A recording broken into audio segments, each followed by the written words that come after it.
Hello, all. Welcome to yet another edition of hrtech's Tech Talks, where we talk to HR and HR subject matter experts.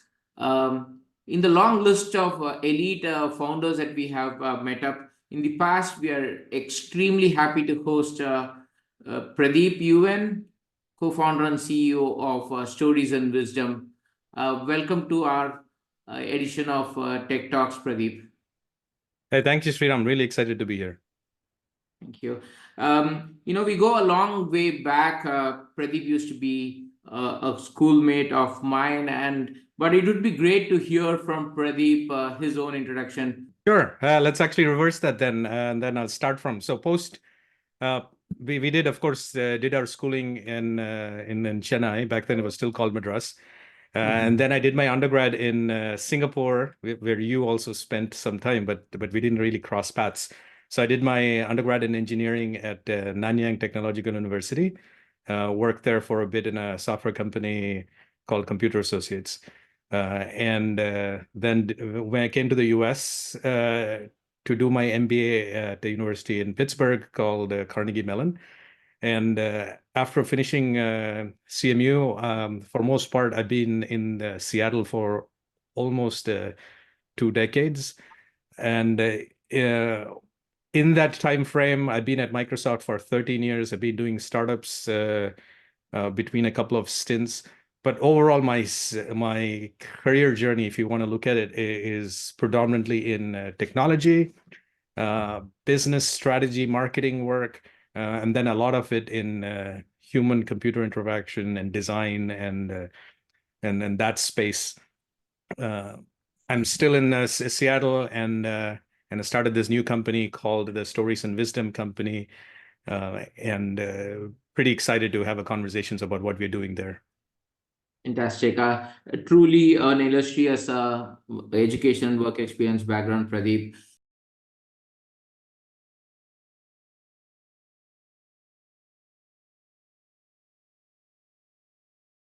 Let me start off straight with the key question, which will set the course for our discussion for the next 15-20 minutes. What do you think are the key business and talent challenges that your clients are facing at this point of time?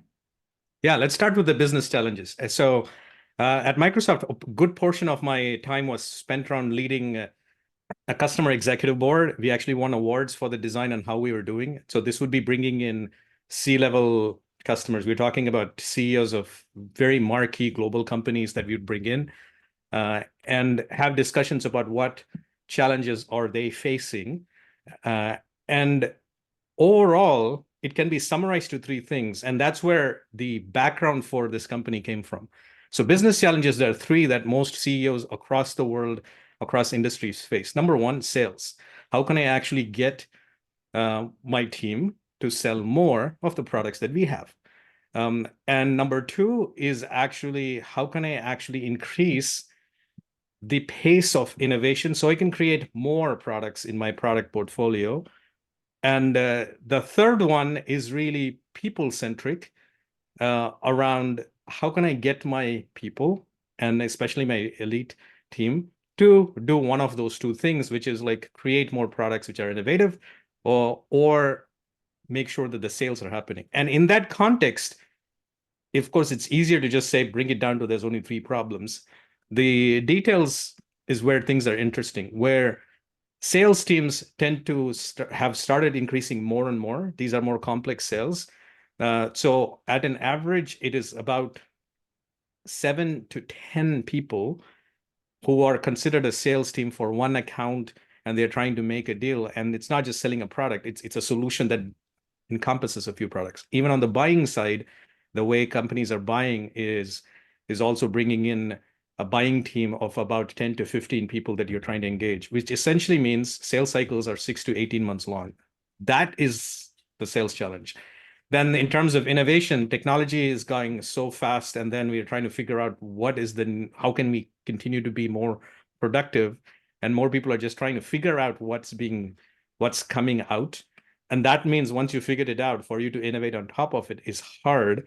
And what you suddenly need is more connection across different disciplinary teams within your organization to increase the pace of innovation. So the business challenges now lead towards the talent challenges, which is number one is isolation at work that's leading to disengagement, which is the complete opposite of what is needed, which is connectivity. In fact, the US Surgeon General raised alarm about an epidemic of loneliness and isolation in the US. This was a paper from literally a few months ago about late fall or even mid-fall, which came down to like 1 in 2 people, so that's 50%, experienced measurable levels of loneliness. And this is in the US. Other countries, it's still pretty high as well. And a lot of this, if you bring it into the workplace, and this is the second talent challenge, is because of teams being distributed and the hybrid work environments, which are not going to change. But because of that, connection is harder, and therefore you're trying to do the work, which is getting more and more complex in terms of sales or even in terms of innovating products, that you're feeling more lonely trying to solve an increasingly complex and harder problem. And Microsoft Research came up with the Future of Work report that put 42% lower connection of colleagues in a remote environment. And then add on to that, the third talent challenge, and I'm just giving the highlights of it, is a 5-generational workplace. They're all coming into work, and the way they interact with each other and with technology is all very different. And 76% have said, like, I would love technological advancements to facilitate that connection. Now, bringing it all back in, right? It going back towards, you need that connection in a multidisciplinary way to make sure business challenges of increasing sales and having more innovation happen. And the talent challenges come down to, like, let me reduce isolation and loneliness to make sure that these connection points across multidisciplinary teams are happening. So that I see are the top challenges faced by my clients across industries and even across the world. Fantastic.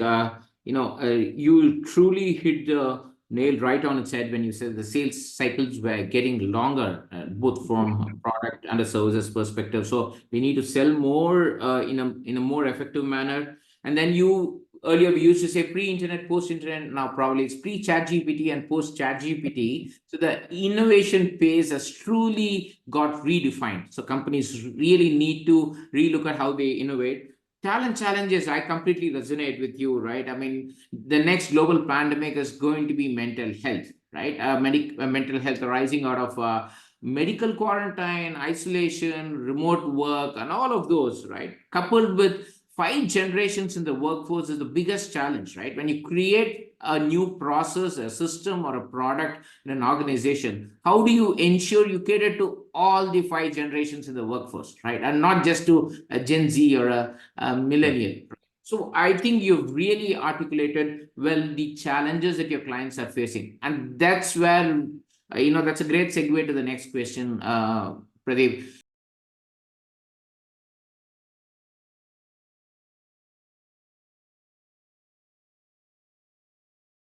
So what is the problem that you're trying to solve with stories and wisdom? And what do you think are your product's key USP and differentiator? Yeah, so given that we have clarified, like, the problem that we're facing is around connecting these multidisciplinary teams and individuals from different parts of the world in a hybrid work environment. What we are trying to actually solve for is we are bringing in a way to increase team cohesiveness and ability to actually for teams to connect regardless of where they are at. And by doing that, increase a sense of belonging. In fact, organizational belonging. And that's what we're trying to do in a hybrid work environment. And when it's organizational belonging, it's very hard to maintain that in a constant state of chaos, whether it is coming from changing strategy, reorganization, or new technology coming in, a socio-political environment. But despite all of that, if you have a sense of, I still belong in this team, I still belong with this org, and I'm going to work with each other to make sure that we can come out of the chaos, that will help you innovate better. That will help you actually understand customer needs better, and therefore sell your solutions better so that your sales cycles can decrease. So team cohesiveness and organizational belonging, we're just going like, let's hit the foundational challenges is what we solve for. It's not going to be at the top end of like some transactional small things of like, let me just give you a report that is simpler or rechange it and make a slide that's slightly different. That's not what we do. We actually go down to like, let's solve for team cohesiveness. And a Deloitte Human Capital Trends report actually agreed that sense of belonging drives organizational performance. And they came up with a number which was 93%. Those, as we know, like 93% is something my mom would be happy with for a science report in India. Like that's ridiculous. Like how do you get 93% of people to agree on anything? We don't have that much number for agreeing on something as simple as climate change happening. So 93% agreed that a sense of belonging drives organizational performance. And for product USP, the way we are approaching this is through a neuroscience-backed approach across storytelling, gamification, and social learning. Because if you just go ahead and then say like, hey, come together, guys, let's actually start to do organizational belonging and do a team cohesiveness report engagement from HR. The business people will literally tell you like, I don't have time to do my own sales. Why are you wasting my time doing this team building exercises? I need to make my numbers. So you need to not push down content. You have to have a pull. And for that, we meant like and these are the same people who don't have time to do the sales, who binge watch really good content. If Game of Thrones came in, and these are the salespeople who didn't have time, they would be binge watching and then talking about, I was part of this and I would see in these conversations, or they binge watch Breaking Bad or something that are newer that you start binge watching on. So the point is about how do you engage them with a solid foundation, and we went with like, that's good storytelling, gamification concepts, but at the same time enabling learn social learning, which is learning from each other through connections. Now, the story here is not going to be about dragons like Game of Thrones or about meth labs like in Breaking Bad. It's going to be about the strategy of the company. It's about the strategy and needs of the customer. So that is the customization that we would do for a company across industries and use cases. So it makes sense for your company. It makes sense for that time. And that is our key differentiator. The way in which we are going to be bringing in a digital ubiquity of customization for any company, industry, and use, so that your people in that time frame can now have conversations amongst themselves and connect and share things about how did I sell at insurance company A is quite different how my colleague will say to insurance company B, even though my products are the same. You would expect the same marketing reports to be used and sales documents to be shared, yet the sales process would have been quite different, because that's just how it happens. You're working with different individuals, different teams, and they come up with different backgrounds. And that organizational learning is usually lost because all we care about are the numbers. But if you start having that kind of organizational learning, suddenly you start realizing that you can bring on new people, even if you lose somebody else, or if a new customer comes in with a new set of needs, this team can still engage with that, and then they can work around the chaos. So that's how we are solving for the problems with our USP and key differentiator. Fantastic.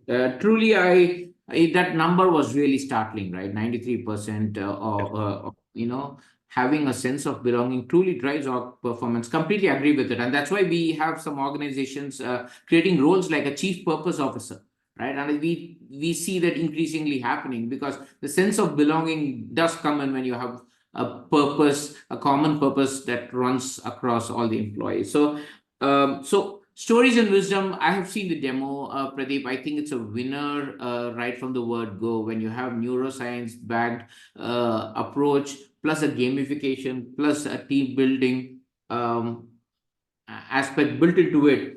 But I think the biggest differentiator is definitely the insights, the wisdom that you get from playing on stories and wisdom, if I say that right. That's definitely a true differentiator from my perspective, having seen multiple demos of various products. Number two, anything from HR, if it is not in the flow of work, it's not going to be absorbed by the business, right? What stories and wisdom does is actually it's in the flow of work, right? I mean, people find it in the flow of work because it's more gamified and it has an intuitive approach to the entire thing. So, I mean, from my perspective, those two are two differentiators for stories and wisdom, Pradeep. Yeah, absolutely. And thanks for bringing that up, because the strategy alignment and then holding each other accountable for a culture of connection and having a growth mindset, that's how the stories part of the platform engages. But the real part, when you get to like, okay, now what? Now what can I do? Now what can I do as a systemic change in terms of changing policy, strategy, or figuring out what's the new product do we do, or change some sales mechanics so that we can be more productive. That's the wisdom side of the platform. So on one end, you're making sure that at scale, your employees and teams and organizations around the world are engaging, but then you want to make sure that your regional HQs and regional teams can make the decisions, and also the world HQ can start making some policy changes that are very current. I remember at Microsoft when that was a time when we would launch products every 3-4 years, like Windows, or here's a new Office. Now, when you think about that, it just feels so archaic because features are created every week, and then there's no official launch, but you actually announce stuff. So that agile way to like pivot to meet the customer need, we don't do that in sales organizations or product organizations, because the new sales quota is set up at the end of the year for the new one, and suddenly there's a reorg right before it, and then there's a cascading effect. So for a whole quarter, you're figuring out, what do you do now? What is your quota? What am I trying to do? Do I have it in the same list? I think we can be more agile, and that comes from more connection and conversations. And that's where the wisdom and the stories platform go hand in hand. One is very agile. The other one is like, okay, let's aggregate this and give information in a real-time manner using analytics and AI on top of the storytelling, gamification, and social learning part.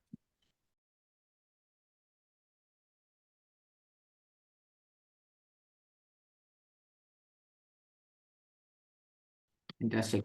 So we saw a lot of products that came up during the pandemic, and then they had kind of a downfall when things have started going back to office, right? Now, what I wanted to ask you is, what do you think are the key trends that you are witnessing in the workplace that will ensure that stories and wisdom will continue to be a game changer?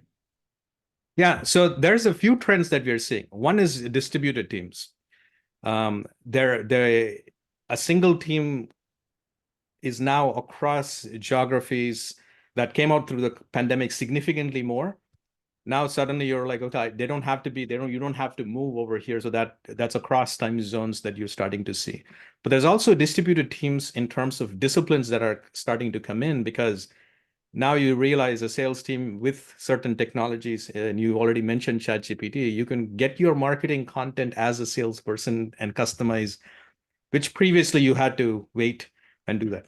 Or if you're a tech person writing code and you're waiting for this other team, you can use other AI-based technologies to get your code done or get your UI work done. So your team's distribution is getting rapidly reorganized as well. That's a massive trend that's never happened before.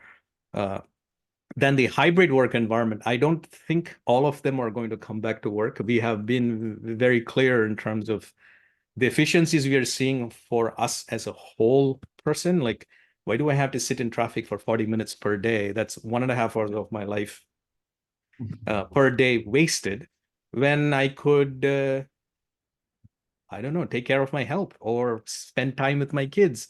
And I can still give the same amount of work productivity for my company. Like, that is being asked by more and more people, and across genders and across age groups, the way people want to give their time to the company and come back, that has shifted in a way where I don't think it's coming back. So we have to embrace the hybrid work environment. But as a result of doing that, again, 42% report lower connection to colleagues. So on one end, you're optimizing for yourself, but on the other end, you kind of, in certain scenarios, might have not optimized for the company. Then you go start going with like, what's my trade-off? How does my social contract with the company? Am I okay with it or not? So that's not going away. And again, that's a HR mental health discussion that we have to sit in front, and HR tech comes to bring that. And the third one I would say is of course AI making a accelerated disruption at the workplace.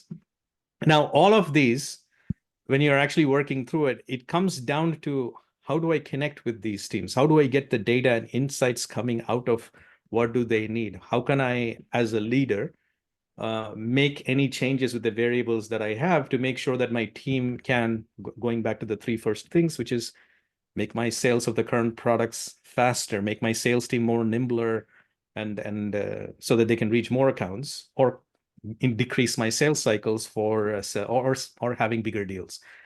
So how can I make my sales team more productive? How can I build and innovate more and faster than my competition and increase my portfolio so that salespeople can sell more?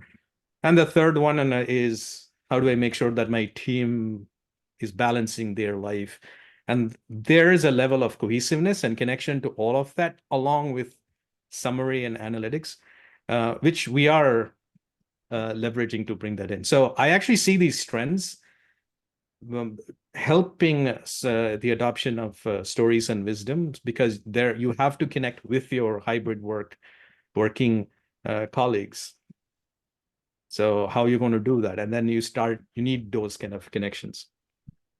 Fantastic. I mean, at the risk of sounding too cliched, right? I mean, definitely people miss the coffee cooler, water cooler conversations, right? So distributed teams, hybrid work, and the accelerating disruption created by AI are definitely trends which I'm sure will also accelerate the adoption of stories and wisdom in the workplace.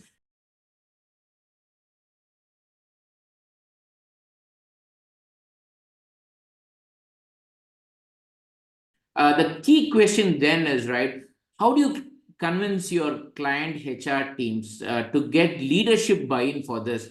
Because whenever we have talked to CHROs, we realize they do not get a leadership buy-in for investment in talent engagement, employee engagement related products and services. So how do you help the HR teams get the Yes, leadership buy-in? I mean, absolutely. Like, and this is coming from my background on having worked with C-level executives, and they were not CHROs. They were CEOs, CIOs, or COOs who were there in my board, right? Those were the three roles that I worked with.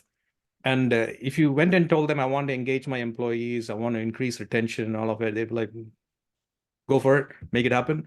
They won't say no.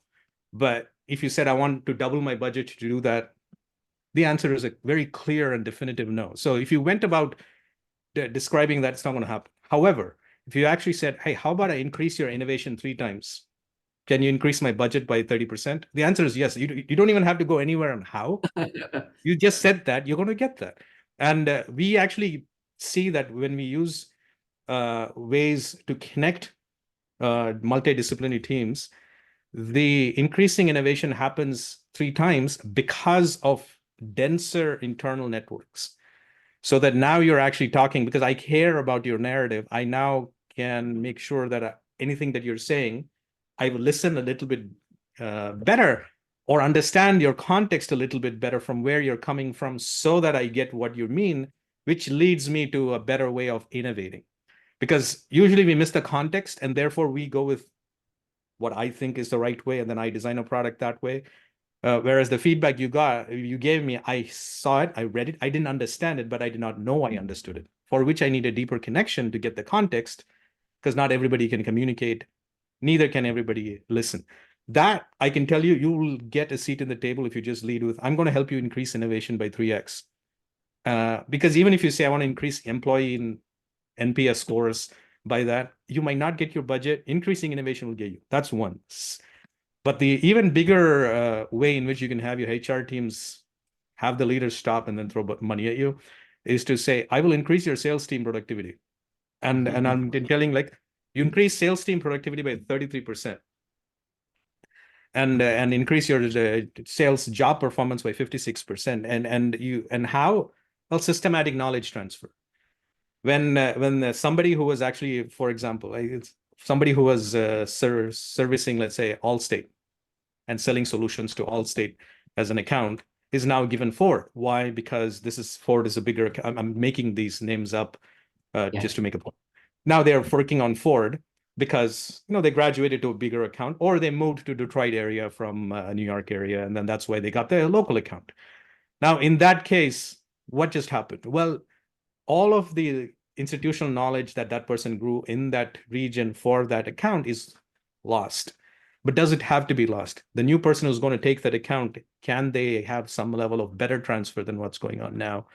And suddenly you start reading, like, that's the systemic knowledge transfer, where if people move or accounts change, which happens a lot consistently, you can just say, like, I'll make sure that team productivity is going to increase compared to before, or I can increase the job performance compared to before. That will get you budgets.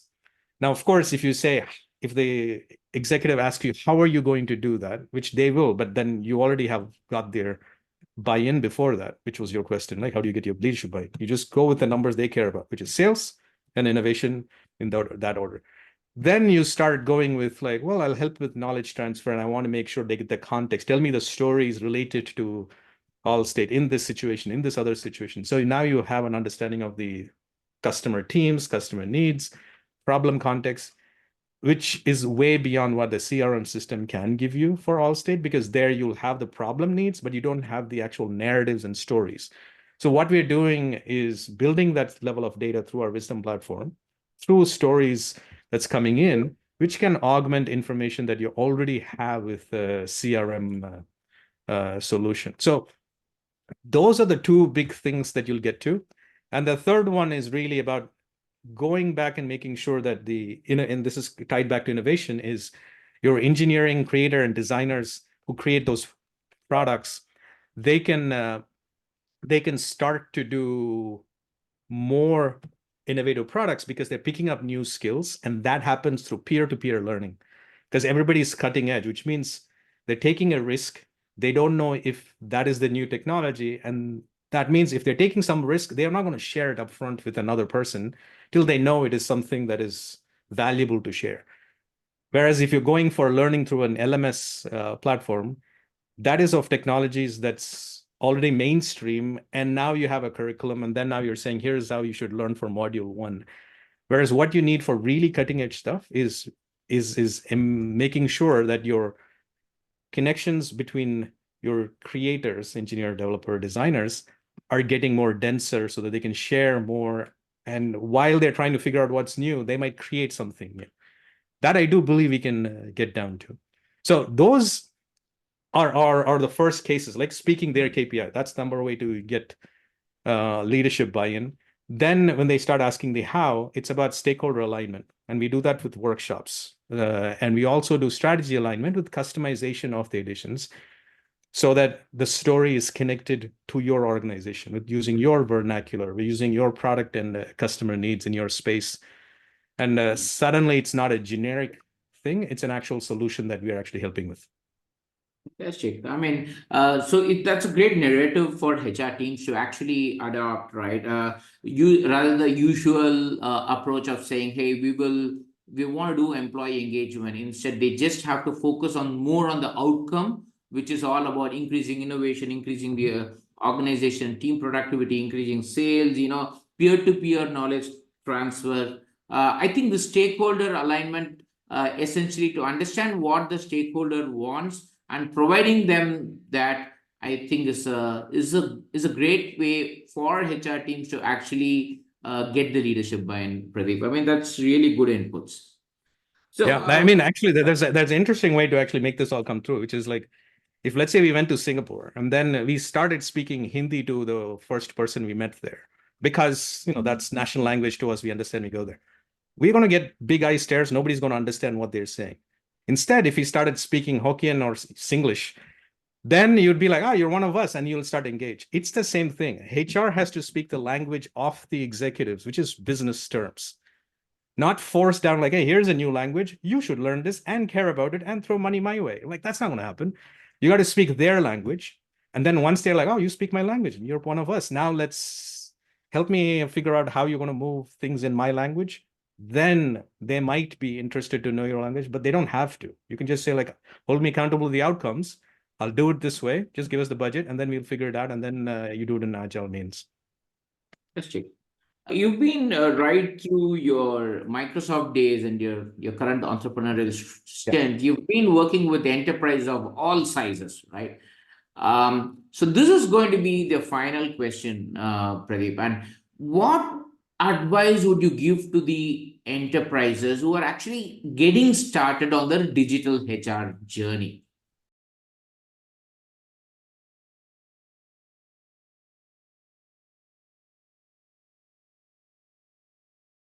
So but we've kind of gone down this path already. So that will be my number one, which is understand the leadership team, your leadership team and their goals. Like that's top down, understand that very clearly. And they can shift depending on the stage the company is at, and also the geopolitical situation that they're currently in. In certain cases, it's like it's all about sales.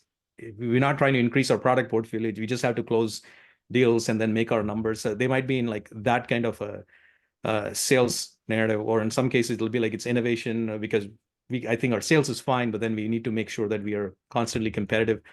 Or they might want to make sure that like, I want to retain my talent. And usually it's all of it, but then there's a focus on one more than the other, depending on the time. So you have to understand and be in tune with that for sure. Then comes understanding your employee needs. Now, I'll deviate a little bit to share some research that Microsoft, when I was part of Microsoft, we actually did to understand how organizational transformation helps teams which interact. So meaning we studied a lot of companies, and this is research is actually published already because it's been multiple years old, and then it came from Microsoft research to see that teams are in either one of four states. There are teams which are in a do state, which is very operational, like they are aligning to deliver progress, or they're doing. Sales teams tend to be in a lot of do state. They're always doing. Then there are think states, which are conceptual interactions, and then they bring ideas to a vision. Marketing teams as a discipline tends to be in a think state and handing over to the do state, which is sales, and then they work together. Then there are two other states of teams that team interactions that were found. One was steering, and this is in more and more distributed, less hierarchical teams, and also in where you want to make sure that the geographically located teams are engaging with their customers in slightly different way, but relevant to that region, that you let them steer themselves. They're not going to be like looking towards an organizational direction. They can steer themselves once you've given them some values. So the ability for autonomy, but to steer focus towards achieving common goals. Similar to also technology and design teams where you want to let them to steer, but you have a common goal. But to enable all of these, that steering to happen, you should have created some bonding. That is about relational interactions. So even if you suddenly went with like, okay, here is a new technology that makes whatever we built obsolete, can this same set of individuals stem the ride and then leverage the new technology, or leapfrog and then create something new? Or is it time to fold and then start a completely new thing? And the answer is like, if the team is bonded enough, they can steer, think, and do. But if it's not bonded, when the next wave comes of chaos, when next wave of chaos comes through, then they're like, I can only think and do, or I can only do, and this is different. I don't really care. I need to find another job or anything else. So that resilience coming from a growth mindset and being connected leads us to like, how do we enable these kind of states where the teams feel like, okay, now let's actually focus on bonding so that we can steer, or let's now steer to engage. And it's not like only sales teams always do. Like they need to be bonded so that you can tackle complex multi-month sales cycles. So this is what we've learned. And I do think, going back to your question, for enterprises of all sizes who are getting started on the digital HR journey, you'll have to have a sense, once you've had it from the leadership team and goals, understand employee needs. Does that employee organization or team need more help in steering? Do they need help more in bonding?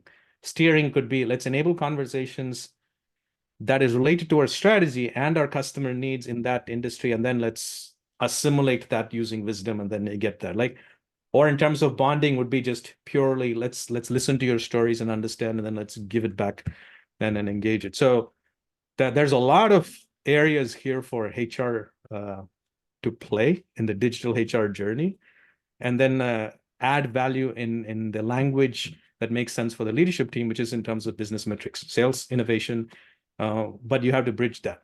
So I think it's a pretty exciting time to be in HR to enable this. Fantastic. Great insights, Pradeep. Let me try to quickly summarize whatever we discussed, right? The current challenges that the business teams are facing is how do we sell more? How do we increase our organizational effectiveness and productivity? How do we increase our innovation quotient? And how do we address the talent challenges, especially when we have a hybrid and distributed team at work, and more so we have 5 generations at work. These are the various challenges that businesses are facing at this point of time, and that's where you have stories and wisdom, which essentially helps in connecting multiple disciplinary teams, bringing that team cohesiveness, the necessary bonding, which actually helps in driving more productivity and effectiveness and innovation in the organization. And most importantly, the sense of belonging, which truly accelerates productivity and innovation, is all the more enhanced by adopting your product, which is neuroscience backed, gamified, and focuses on team building. Especially with distributed teams, hybrid work, and AI accelerating disruption, you strongly feel that stories and wisdom adoption is definitely bound to go up. And what I really liked is, stakeholder alignment for HR teams in articulating the value to the business, right? Rather than trying to tell them what they need to do, understand what they really want, and providing that through an articulated value proposition is going to help them get the leadership buy-in, definitely. Thank you very much, Pradeep. This was really a good discussion, especially our first Tech Talks of 2024. I'm sure you've set the pace for rest of the season's editions. Thank you very much for joining in, Pradeep. Yeah, thanks for the opportunity. Really excited to share what we're doing at Stories and Wisdom with you.